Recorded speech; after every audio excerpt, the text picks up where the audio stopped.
Well, hello, Energy Rogue Nation. Welcome back to another weather discussion. Thank you all so much for tuning in. And I am so happy to be back. Guys, I have been without my internet access for the last 48 to 72 hours. It is great to finally have my computer back up and running to do these videos with you guys. So thank you all so much for your patience, and I do hope that the updates that I provided on the Discord channel, for those of you that are Energy Rogue Premium members, was helpful. Scott, thank you so much for your questions. Jay and others, thank you so much for your feedback. And if there's anything that you would like me to touch base on more in that Discord, feel free to let me know. And as always, ask questions. Please do. It helps me gauge what you guys are looking for in terms of weather information and to help service you the best that I can. So today we are going to talk about a smorgasbord of weather, if you will, because I have been a little MIA the last few days. And the good news is you can also expect me to produce some more content as well now that I'm all moved in and ready to go. So whether you are a subscriber at Energy Rogue or if you're just somebody watching videos here on the channel, expect even some daily content here in the not so distant future. Excuse me. But anyway, let's get into today's video. And as I just mentioned, it's going to be a buffet table of all the different topics that are happening in the weather world. We're going to start first with our current weather pattern. And as always, this is courtesy of College of DuPage Meteorology. And a couple of interesting things to note here. The first one is we have this area of low pressure that is out towards the Pacific Northwest that is kicking up some showers and thunderstorms this morning and afternoon, and even some wildfire smoke and air quality concerns across much of Idaho and southwestern Montana. I don't talk about air quality much, but it is something that we have to keep an eye on for those that are interested in wildfires and air quality. That is something I'm always watching on the back end. But of course, our main focus here on the channel is always going to be our temperature trends as well as the tropics, because as we know, tropics are really important when it comes to forecasting our LNG sites and the impacts that that can have. And of course, with our temperatures, apologies for the notifications, our temperatures, of course, are important when it comes down to nat gas energy usage. So we tend to cover both of those more in detail here on the channel. And let's talk about that. So we have a pretty broad area of showers and thunderstorms just off the coast of Houston. And this is an area that the National Hurricane Center has actually coined as a 10% probability for further tropical development. Now, I am personally also concurring with the National Hurricane Center in that I'm not expecting this to really form into anything more than, say, an area of interest as it is right now. A lot of what you're seeing here on the map is mostly just an open wave of showers and thunderstorms. We really don't have a consolidated low pressure here, because if we did, then the conversation would actually turn towards a higher chance of tropical development, but that's not something that we're going to be expecting here. That being said, there might be some degree of disruptions in this area of the Gulf, like I said, just off the coast of Houston, as well as Corpus Christi. This has been an area of showers and thunderstorms that's pretty much hung around the area over the last few days. And this is because we have a lot of our jet stream that's well displaced off towards the north. And as a result, any convection, or I should say any showers and thunderstorms that do form within this vicinity aren't moving very much, and that's why they're mostly remaining stationary over this area, and that also extends further east into parts of Baton Rouge and New Orleans. And that's going to continue here over the next few days as well. Meanwhile, up towards the north in places like the Midwest, we're seeing some pretty calm conditions, nothing in the way of showers and thunderstorms. Most of our shower activity is out towards the south central and southeastern United States. And our temperatures are rather comfortable. We are currently sitting right around the high 70s, low 80s in spots across the Midwest. And for our folks in the Northeast, you're experiencing some of the more cooler temperatures, especially as we get up towards the New England area. Check this out. We're looking up towards Bangor, Maine. Let's get a little bit closer to that. Bangor, Maine is looking at temperatures in the 60s, relatively dry conditions, and even some pockets of high 50s this afternoon. We could be seeing some lows dip down into the 40s and 50s this evening. So For the most part, I mean, I have to say it's relatively quiet for a lot of the lower 48, but we are going to be seeing some changes in our not too distant future. And that also could include our first significant spike in heating degree days, especially for the central United States. So if we actually turn our attention over to WX Rogue, which is a free platform that any one of you can access, it's wxrogue.com, you can see that based on our population-weighted cooling degree days from the GFS, we are actually expecting our lowest CDD values, cooling degree days, to be in the Middle Atlantic as well as the West North Central. In other words, the Middle Atlantic and the Midwest are likely to see some heating degree days in the future here, especially as we get towards the end of this week. Check out population-weighted heating degree days based on the GFS here going towards the end of the week. Look at this spike that we have for the Middle Atlantic especially. We could get upwards of 7 to 8 heating degree days by the time we get to next week. And a lot of that is going to be because we're expecting to see a pretty sizable cold air punch heading into a large swath of the eastern United States. Now, what I'm going to tell you guys, I use the word cold.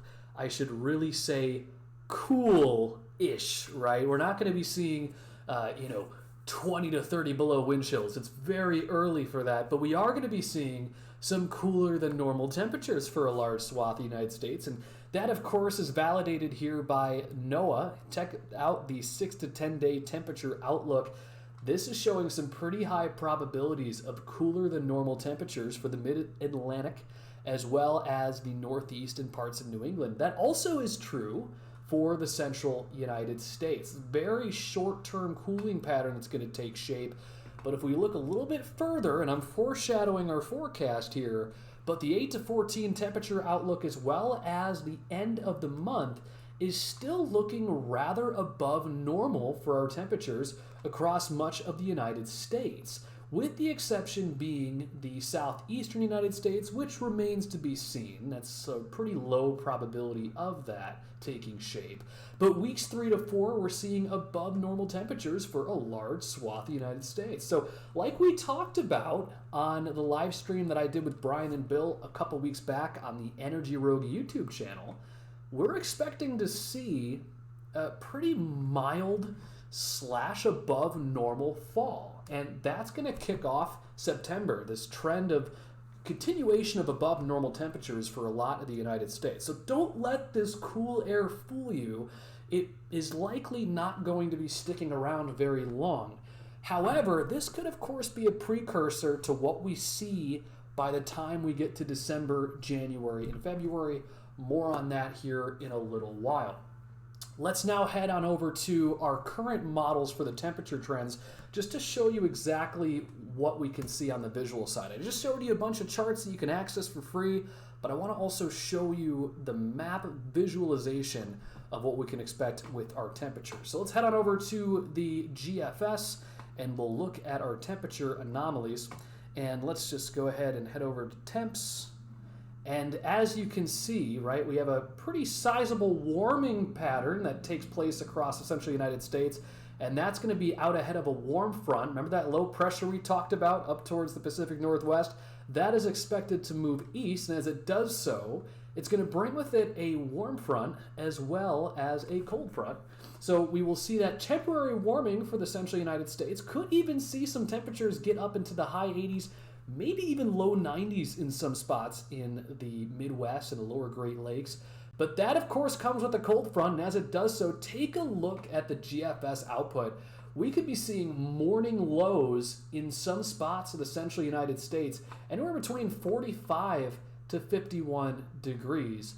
Now, there are some forecasters out there that are predicting potentially our first frost in some of these spots. I would actually confine that to northern Wisconsin and the upper peninsula of Michigan. I'm not too bullish on frost for anywhere south of that, so places like Chicago and Des Moines. We will continue to monitor that. And also keep in mind one thing. The GFS tends to have a cold bias, meaning that unlike the other models, a part of our model suite, the GFS tends to output colder temperatures than what typically will be observed. Now, there are some cases where the GFS is right, but it is something to keep in the back of your mind. As we go through these maps like the GFS, we have to understand that all these models have their individual biases that we have to account for. So, for example, we may not see high 40s in places like northern Illinois. We may end up seeing more like 55 to maybe even 57 degrees. So, while we are expecting to see some pretty cool temperatures to start out what would be Saturday morning of this weekend, it may not be as cold as what the GFS is showing.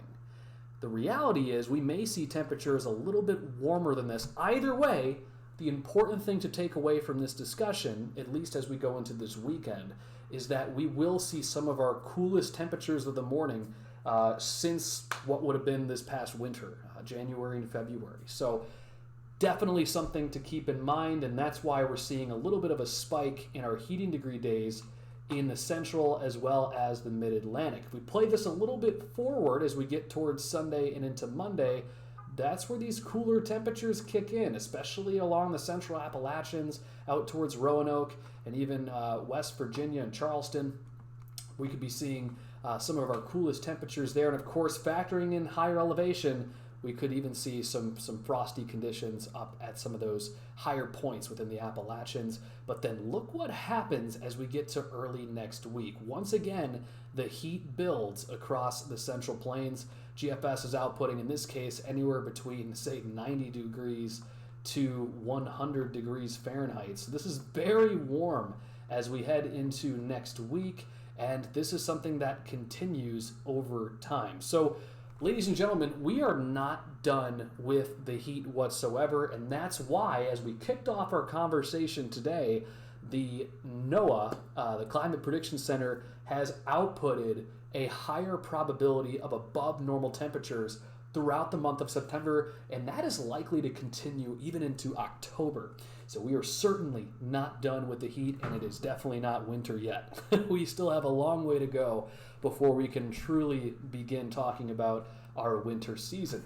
That being said, we can at least talk about what we are currently looking at on some of our climate models. So let's head on over to Tropical Tidbits. As a matter of fact, I'm going to input another tab here, and let's take a look at what the current climate models are showing month by month. I don't tend to show these very often. I try to do this mostly periodically because they are subject to change. But the important thing that I want you to note here is this jet stream map. We'll start with this first, and then we will look at some of our temperature anomalies over these next few months. This is the CFS. It's one of our many climate models that we can pull from. And the interesting thing is it continues to show this zonal pattern eventually taking shape right around the October to November time period. What is interesting about this is whenever you have a zonal pattern like the one you're seeing outputted on this model, it tends to promote more mild to slightly above normal temperatures. This pattern in of itself is not something that would be supportive of this sudden rush of below normal temperatures, not like what we're going to be expecting this weekend. And for those of you that haven't seen some of my videos as of late, I'll explain it once more. The reason why this is such an important feature to note is because when we have a zonal pattern, meaning winds just going horizontally from west to east across the lower 48, this is advecting Pacific air. And if we know anything about Pacific air, it's relatively mild. We're not bringing down cold air from the poles, and to some degree, we're not really advecting warmer air to the southerly latitudes northward. Instead, this is just westerly flow.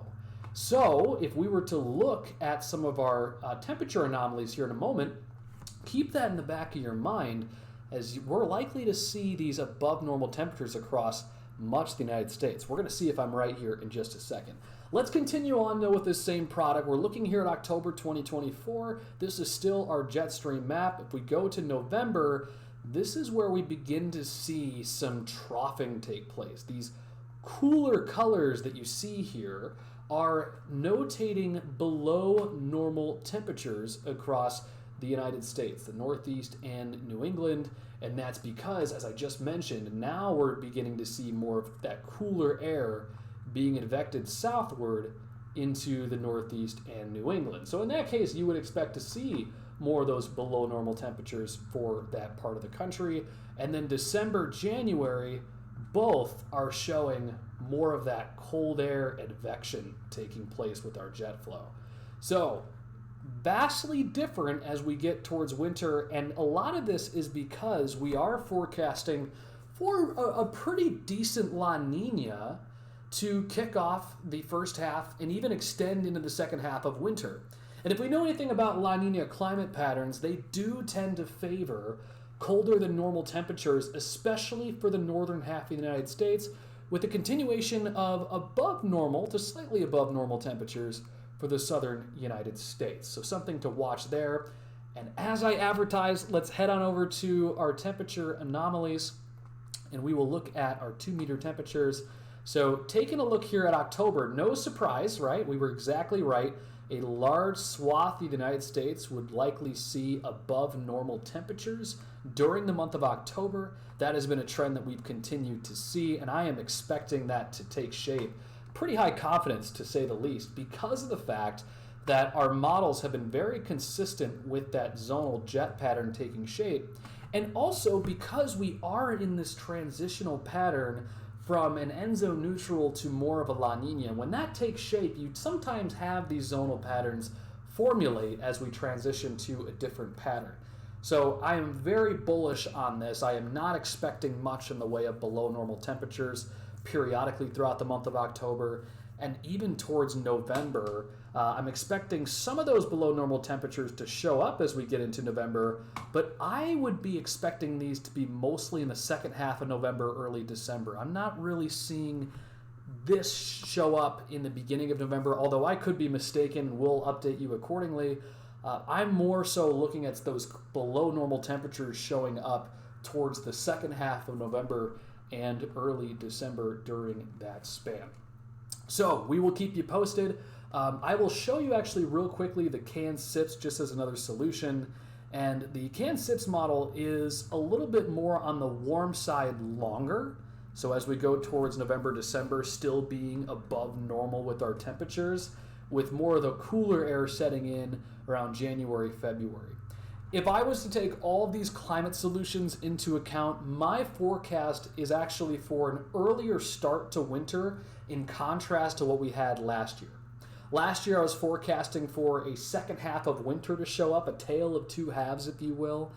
This time around, I would make the argument that November and December should really begin to see some of those below normal temperatures show up in the northern half of the United States before we really see winter ramp up right around January and February.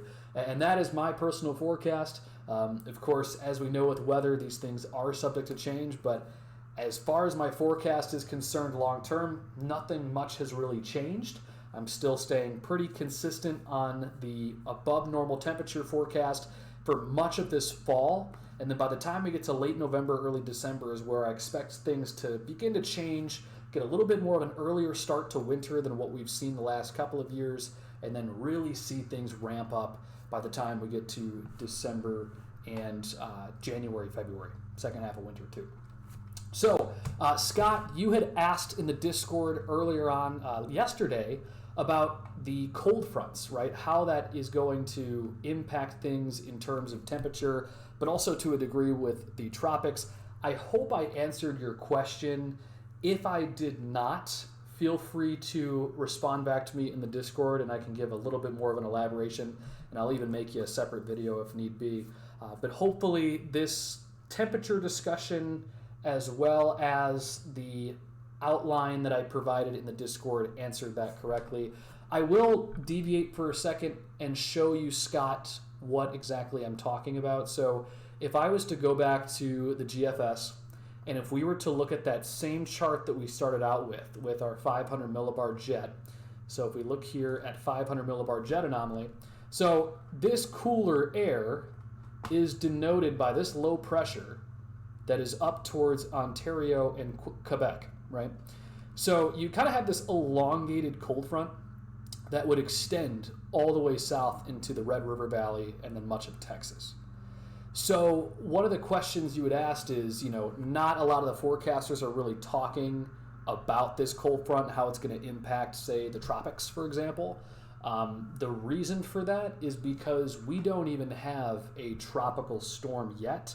It is still this open wave of convection just to the south of the Dominican Republic. That being said, these cold fronts tend to have a lot of wind shear with them because they're synoptic based, meaning that you have really strong northwesterly winds that are moving from northwest to southeast.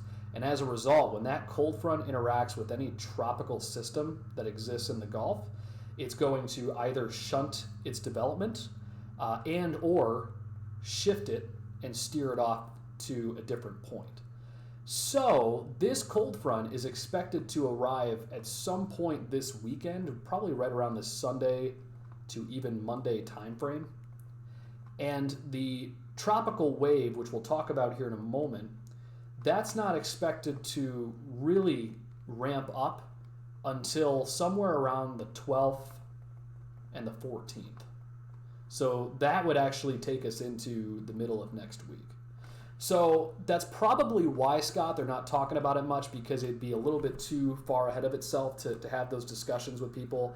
The reason why I bring up the tropics so early is because I think that this is something that all of you need to be made aware of, because the confidence exists for any tropical wave that gets into the Gulf to develop and then move further north. So as a forecaster that's only forecasting to those on the interwebs as well as our Energy Rogue subscribers, I do tend to give a lot more lead time than, say, a TV meteorologist. And that's because TV meteorologists are communicating to a broader audience. So you don't want to be panicking people. You don't want to be conveying to people that, we're going to be seeing a hurricane in a week and a half-ish. So they tend to be a little bit more conservative than myself, and for good reason. But again, different audience I'm speaking to, different group, different individuals, different stakeholders, I tend to give more of a window of discussion on these things, so that way you can be well informed and at least made aware of the trends that are showing up here and what we're expecting over the next week and a half. So I hope that answers your question. I may have gone a little bit more diatribe-y than I typically do. But again, Scott, great question. If you have any further questions, please feel free to post those in the Discord if I can clarify anything else additionally. That actually works as a very good transition to what we're currently looking at here in the tropics. So let's head on over to our satellite imagery, and we will take a look at the Atlantic, and particularly the Western Atlantic. This is an area that we continue to watch for development. It's a rather open wave of some pretty deep convection, showers and thunderstorms to the south, Dominican Republic and Haiti. And it is exactly that. It is an open wave. We currently do not have an area of low pressure within this area of convection. And that's important because if we're trying to forecast tropical systems, we need to be able to pinpoint a low pressure to better plot the track of it downstream. We don't have that yet.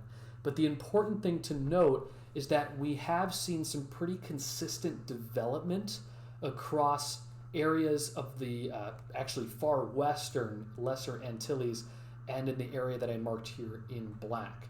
Now, our current ensemble view, if we were to look at that, and again, this is very far out. This is courtesy, of course, of weathernerds.org.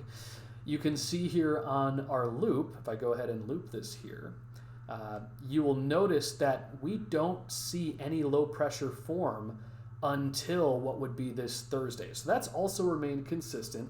All these different lows here, they're not different systems. It's all the same system. It's just different interpretations of it.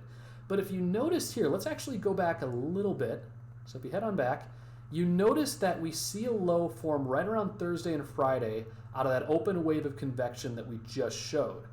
Also, we have, remember, that open wave of convection off the coast of Houston, and both the Euro and the GFS ensemble continue to show more of a convergence between both systems by the time we get to this weekend.